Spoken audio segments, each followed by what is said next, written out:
Thanks very much for staying with us. Time now for Eye on Africa with me, Georgia Calvin-Smith. And on Wednesday, after our lines in Namibia as voters head into general elections with the legacy independence movement, SWAPO, that became the ruling party facing stiffer than ever competition. Also, Tanzanian opposition party Chadema says that some of its members will have been killed in unrest linked to local elections in Tanzania.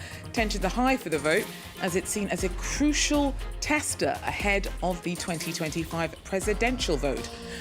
And NTDs, or neglected tropical diseases, are illnesses that, for a variety of reasons, but often because of the poverty of those most likely to suffer from them, struggle to attract much research or investment. We head out with one NGO in Kenya trying to help communities of sufferers there. But first, thousands of Namibians queued late into Wednesday evening to have their say in general elections. Logistical issues held up the scheduled closure of pivotal presidential and legislative polls. The vote was held as the ruling SWAPO party faced its strongest challenge yet in 34 years since independence from South African rule. Now, this time around, SWAPO, whose roots are in the young country's independence struggle, fielded Vice President Netumbo Nandi-Ndaitwah, who stands to become the nation's and region's first female leader, if successful. A closer look at all of this with Dr. Ungama Mtinka from the Raymond Mlaba Center for Governance and Leadership. He joins me now with more. Doctor, thanks so much for taking the time to speak to me. Now, first up, results for the vote not meant to be out until Thursday, but what do you think Netumbo Nandi-Ndaitwah's chances are, and who are the other key players in this vote? Good evening to you and your viewers. It's quite an interesting election. SWAPO is facing its most testing election, the same as the BDP in Botswana and the ANC in South Africa.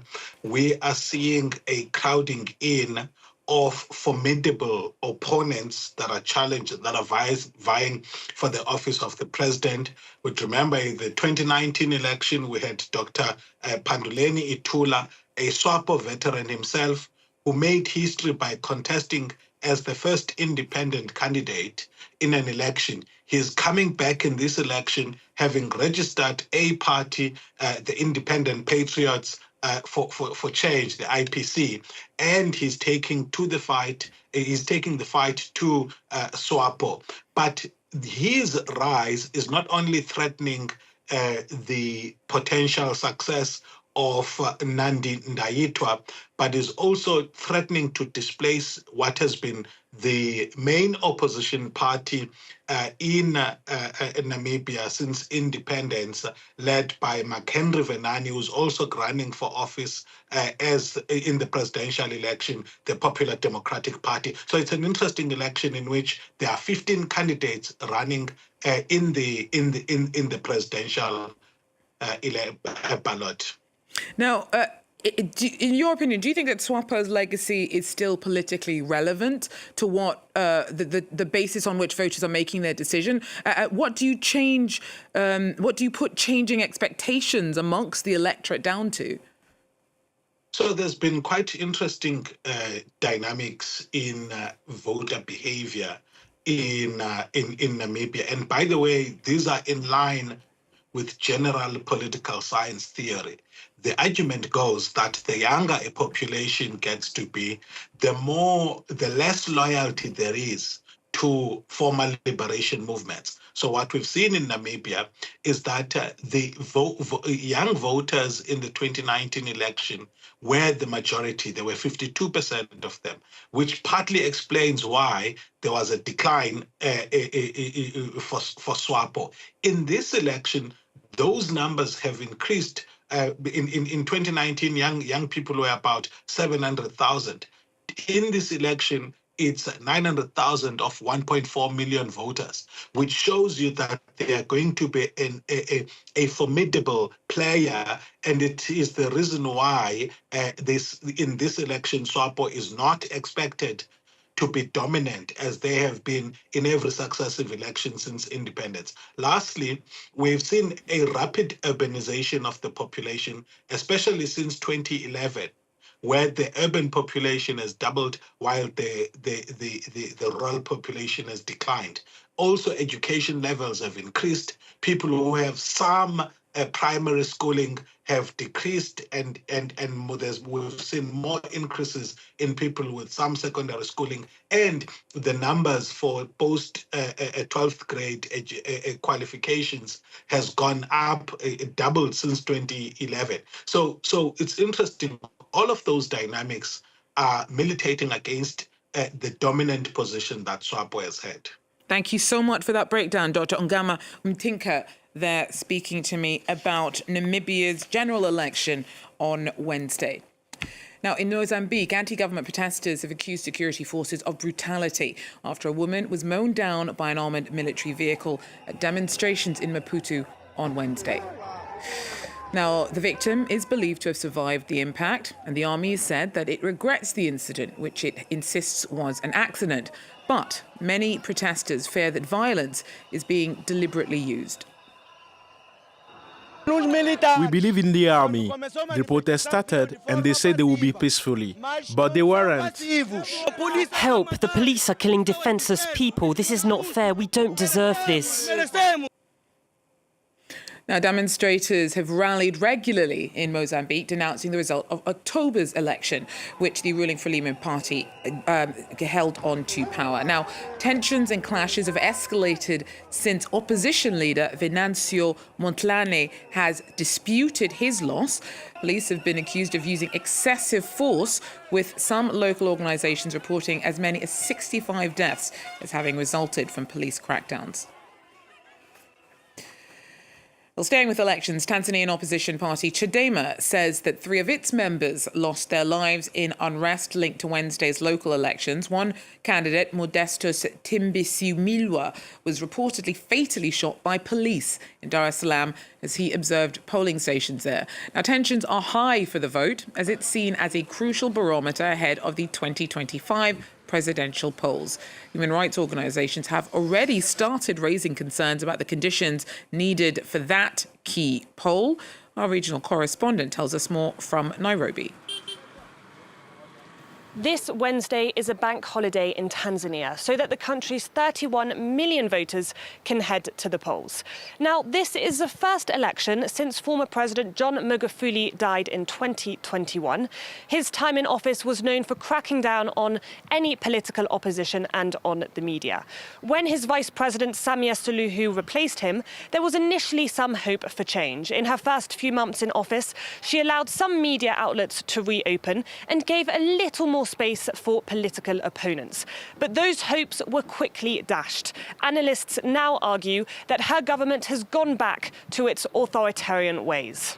What's at stake during this election is perhaps the governance of the elections, in as far as the government really opening up elections for political opposition to participate in elections, for people to also register for elections, and also to have an environment whereby elections are not marked with violence, elections are not marred with arbitrary arrest of opposition party members, and elections are not marred with situations whereby the political opposition, freedom of expression, peaceful assembly is interfered with by the state. In recent months, some political meetings have been banned. Some journalism websites were forced to close after criticising the president.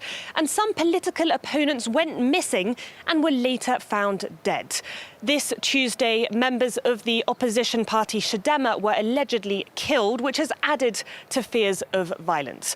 Opposition parties have also accused the government of electoral fraud, with many concerned that this could be a warning for what's to come in the presidential elections in 2025. Olivia Bizo there for us. Now, there has been some movement in peace talks between the Democratic Republic of Congo and Rwanda. Whilst early in the process, it is an important step in fraught efforts to end the M23 conflict in eastern Congo. Our Emmett Livingston in Kinshasa tells us more.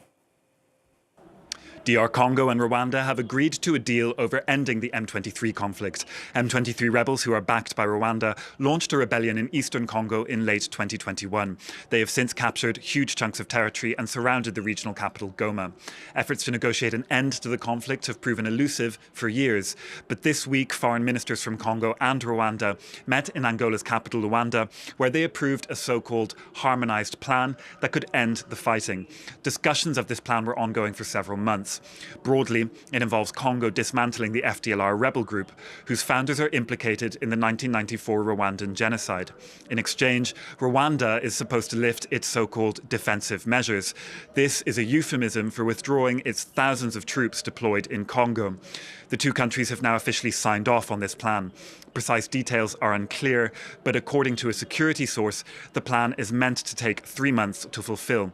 It's a step forward, but there are still doubts that progress on the ground will follow. Among many other complications, the FDLR is deeply integrated in eastern Congo, and it will be exceedingly difficult for the Congolese army to disarm.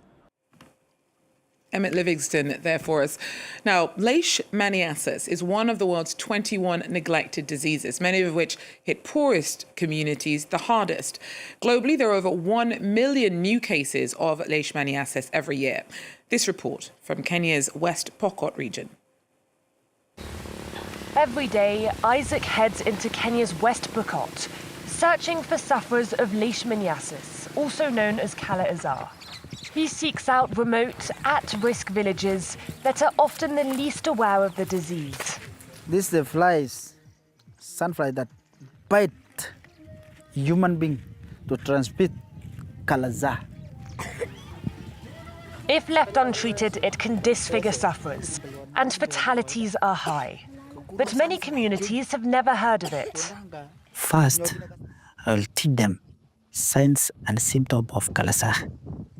If somebody has that signs, come to me so that I can see the signs, can see the clinical spread. Isaac tests as many villages as he can and helps get treatment to those who test positive. We do 2 injections, 2 combination of medication, the sodium stibogluconate and the paramomycin, because this is now the first-line treatment of leishmania. Patients stay in hospital for 17 days. They're injected twice daily. Many see a marked improvement. I'm starting to feel better, but getting the jab is painful. I've started swelling. Isaac's NGO has been conducting clinical trials to improve care. They've managed to reduce the treatment to 1/3 of the time. We know also that you are at risk either to die from the disease or you are at risk also to die while receiving treatment because, the drugs that we are using, one of them, sodium stibogluconate, has toxicity issues. Leishmaniasis kills around 40,000 people globally every year. It's part of a group of infections called neglected tropical diseases. They're rarely studied by pharmaceutical companies because the people most affected often can't afford care. Well, that's it for Eye on Africa for now. Thanks for joining us, though. And do so again if you can. Till then, take care.